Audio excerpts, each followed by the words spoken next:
దిగులు అనేది మనిషిని మానసికంగానే కాకుండా శారీరకంగా కూడా కృంగదీస్తుంది. భయపడటం, చింతించడం, జడియడం, దిగులు పడటం ఇవన్నీ కూడా నిస్సహాయ స్థితిలో నుండి పుట్టుకొని వస్తాయి. ఈ భూమి మీద పుట్టిన ప్రతి మనిషికి ఇవన్నీ ఎదురవుతూనే ఉంటాయి. పేదవారైనా, గొప్పవారైనా, బలవంతులైనా, బలహీనులైనా ప్రతి ఒక్కరూ కూడా ఈ యొక్క దిగులు, చింత, వేదనను అనుభవిస్తూనే ఉంటారు. ఇవే చాలామంది ఆత్మహత్యలు చేసుకోవడానికి కూడా కారణమవుతూ ఉంటాయి. వీటిని ఎదుర్కోవడానికి, భరించడానికి, బెంబేలెత్తిపోకుండా ధైర్యంగా ఉండడానికి మనకంటూ ఒక ఆయుధం ఉంది. ఏమిటా ఆయుధం? ఒకవేళ మనిషికి వీటిని ఎదుర్కొనే శక్తి, సామర్థ్యాలు ఉంటే ఏ మనిషికి దేవునితో అవసరం ఉండదు.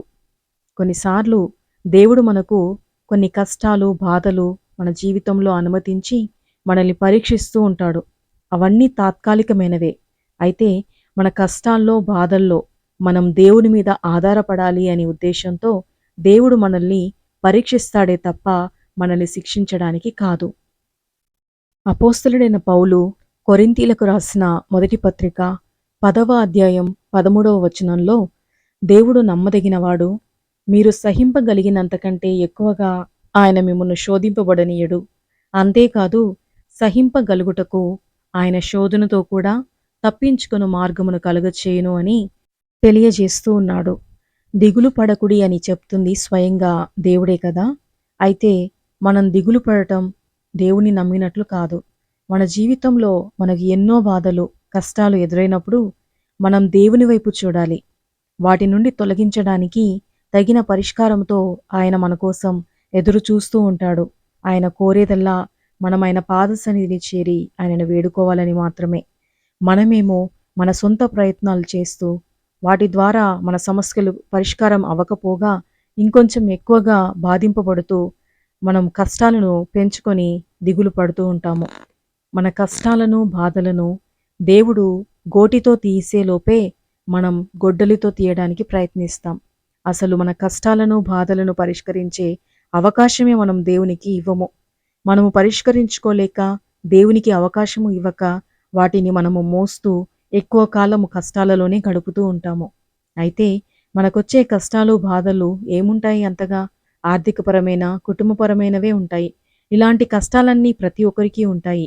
అయితే మనమేమనుకుంటాము, ప్రపంచంలో ఉన్న బాధలన్నీ నాకే ఉన్నాయి అనుకుని ఎక్కువగా కృంగిపోతూ ఉంటాము.